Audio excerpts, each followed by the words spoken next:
करवा माता की जय।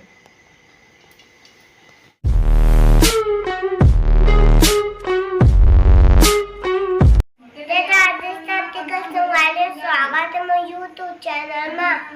मैं बने उम्मीद करता तुम बड़े हो।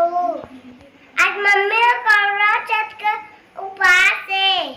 सुबह को खाना लिखा है तो तैयार हो रहा हो थे, चल देखा था।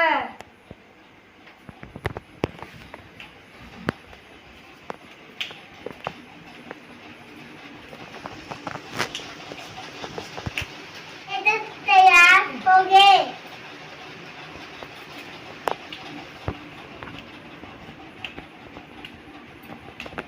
मम्मी ने पूजा करके जगह सजा के रखे हैं, चलो दिखा था।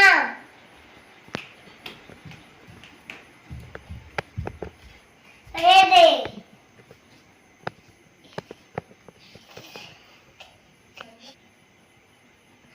ओ करवा माता है। ये दे मम्मी पूजा करी तो दिखाऊं और ओ का बाद चांद निकाली तो छत जाबो तो बने हमारे वीडियो में।